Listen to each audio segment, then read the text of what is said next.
Togo, début de déblocage dans l'affaire des 49 militaires ivoiriens au Mali, une batterie de soutiens diplomatiques externes en appui à la médiation du Togo. Le ministre togolais des Affaires étrangères Robert Dussey a annoncé ce 3 septembre les premiers fruits de la médiation du Togo dans l'affaire des 49 soldats ivoiriens détenus à Bamako depuis le 10 juillet dernier, et contre lesquels une information judiciaire a été ouverte, renforçant les tensions diplomatiques entre Bamako et Abidjan, en dépit des assurances d'apaisement lancées par les uns et les autres dans ce dossier. Un début de déblocage qui est très loin d'être le résultat du seul entregent diplomatique du Togo. 03 soldats sur les 49 ont été remis en liberté en guise de geste humanitaire du président Assimi Goïta. C'est la teneur d'une annonce faite ce 3 septembre par le ministre Dussey. Une annonce qui réjouit et satisfait le président Faure Gnassingbé, selon les dires de son ministre des Affaires étrangères. Les discussions se poursuivent pour une issue heureuse à ce dossier, a encore assuré professeur R. Dussey.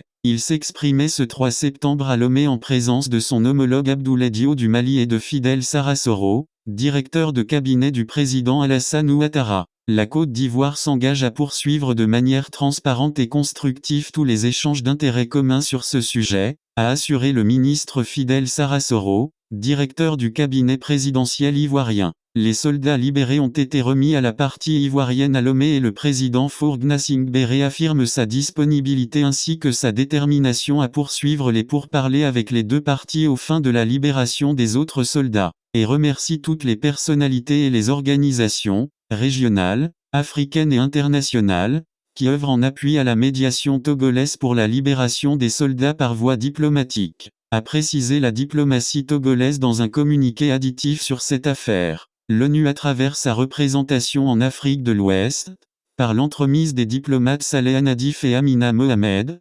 vice-secrétaire général des Nations Unies, s'est aussi investi dans ce dossier. Les deux diplomates ont été reçus par Faure Gnassingbé le 11 août dernier à Lomé, entre autres autour de cette délicate affaire militaro-diplomatique. Le président d'Amiba du Faso est la dernière personnalité régionale en date à s'être également investi dans ce dossier. Pour ce faire, il a échangé en toute discrétion avec le président Faure Gnassingbé en terre togolaise fin août dernier. La Côte d'Ivoire juge que ces 49 militaires ont été injustement arrêtés le 10 juillet à l'aéroport de Bamako, accusés par les militaires maliens au pouvoir depuis août 2020 d'être des mercenaires cherchant à déstabiliser leur pays. Par ailleurs, aux yeux des autorités ivoiriennes, la présence de ces soldats dans le cadre d'opérations de soutien logistique à la MINUSMA, mission des Nations Unies au Mali, MINUSMA, était bien connue des autorités maliennes. Plusieurs personnalités africaines en toute discrétion, dont des chefs d'État, plaident aussi pour l'accélération d'une issue heureuse dans cette affaire, renseigne par ailleurs un diplomate sous anonymat.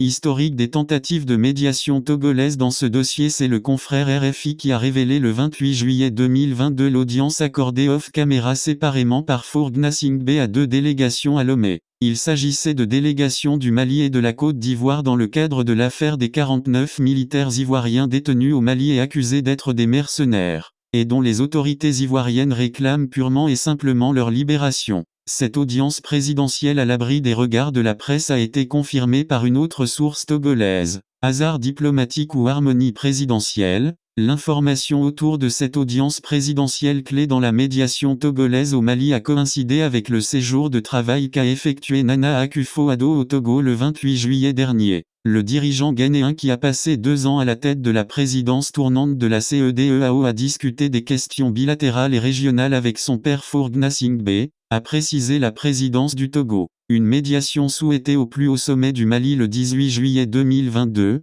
le président de la transition malienne, Assimi Goïta, a souhaité que le Togo mène une mission de bons offices entre les parties concernées dans l'affaire mentionnée. Le chef de la diplomatie togolaise, le ministre Dussey, a dans la foulée réaffirmé la disponibilité du président Faure Gnassingbé à poursuivre son appui à la transition malienne et à aider à la résolution de cette situation. Le Togo avait déjà facilité auprès de la CEDEAO et de la communauté internationale les tractations diplomatiques qui ont permis de lever les sanctions économiques et financières de la CEDEAO et de l'UEMOA infligées au Mali entre le 9 janvier et le 3 juillet 2022. Le Togo s'apprête aussi à accueillir une deuxième réunion du GST, groupe de soutien à la transition au Mali, réunissant l'UA et divers partenaires multilatéraux, et d'MG.